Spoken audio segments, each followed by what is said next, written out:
വാത്സല്യവും കരുതലും നമ്മളിപ്പോൾ നല്ല രീതിയിൽ ആസ്വദിക്കുകയാണ്. അമ്മ നമ്മുടെ അടുത്തേക്ക് വരാ, മോളെ എന്ന് പറയാ, മോനെ എന്ന് പറയാൻ നമ്മൾ അമ്മയുടെ അടുത്ത് മറച്ചു വെച്ചിട്ടുള്ള കുറെ കാര്യങ്ങളുണ്ട്. നമ്മൾ കുറെ തെറ്റുകൾ ചെയ്തിട്ടുണ്ടാവും.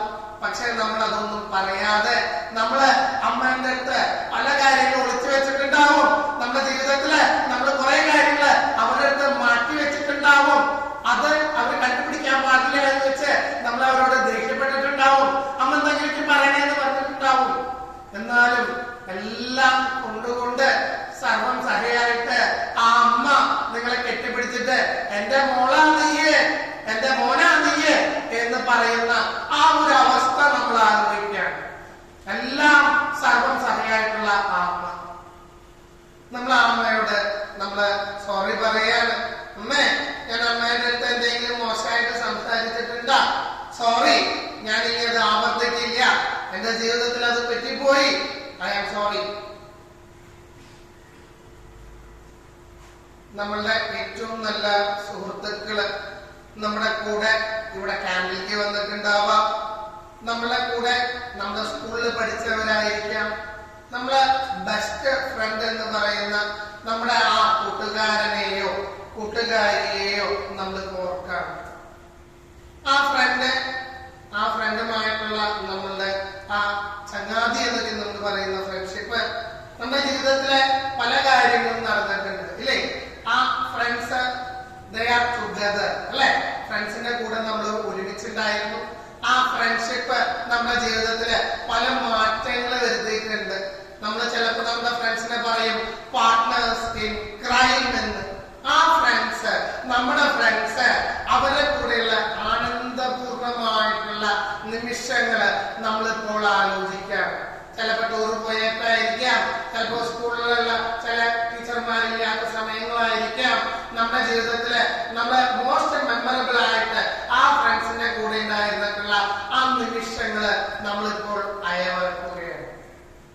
എന്ത് മനോഹരമായിട്ടുള്ള ജീവിത സാഹചര്യങ്ങളിലൂടെ നമ്മൾ കടന്നുപോയി. ഞാൻ ഈ സ്ഥാപനത്തിലേക്ക് മെയിനായിട്ട് വരാനായിട്ടുള്ള കാരണം, എന്റെ സ്കൂൾ ജീവിതത്തിലേക്ക് ഞാനിവിടെ മോഡൽ ഹയർ സെക്കൻഡറി സ്കൂളിലേക്ക് വരാനുണ്ടായിട്ടുള്ള എന്റെ സാഹചര്യം, 10ാം ക്ലാസ് ഇപ്പൊ ഞാനത് കഴിഞ്ഞ് SSLC പരീക്ഷ കഴിഞ്ഞു. ഞാൻ എന്റെ +1 പരീക്ഷയിലേക്ക് കിടക്കാണ്. ഇനി ഏകദേശം 60 ദിവസം സമയമുണ്ട്. ഈ 60 ദിവസം സമയത്തിന്റെ ഉള്ളില് എന്റെ ജീവിതത്തില് എനിക്ക് പരിവർത്തനം ഉണ്ടാവാൻ പോവുകയാണ്. എനിക്ക് ട്രാൻസ്ഫോർമേഷൻ ഉണ്ടാവാൻ പോവുകയാണ്.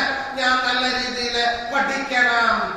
അങ്ങനെയെങ്കിൽ എനിക്ക് ഒരു പരീക്ഷയുടെ ആവശ്യമില്ല.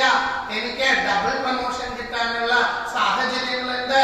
അത് കാരണം കൊണ്ട് നല്ല രീതിയിൽ ഞാൻ പഠിക്കണം.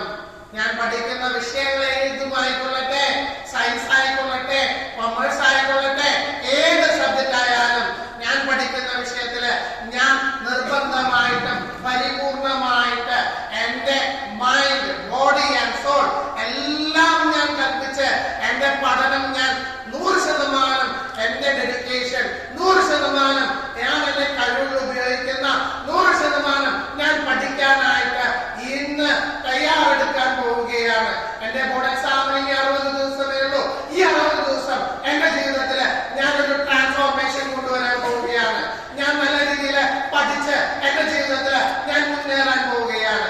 ലക്ഷ്യബോധത്തോടെ ഞാൻ എന്റെ ജീവിതം മുന്നേറാൻ പോവുകയാണ്. Now we are going to take a deep breath. Inhale. നട്ടല് നിർത്തിയിരിക്കുക. എല്ലാവരും നട്ടല് നിർത്തിയിരിക്കുക. Inhale. Exhale. Inhale. Exhale. Inhale. Exhale. Yes. പതുക്കെ കണ്ണുകൾ തുറക്കാം. എല്ലാവരും എഴുന്നേറ്റ് നിൽക്കാം. കണ്ണുകൾ തുറക്കാം. എല്ലാവരും എഴുന്നേറ്റ്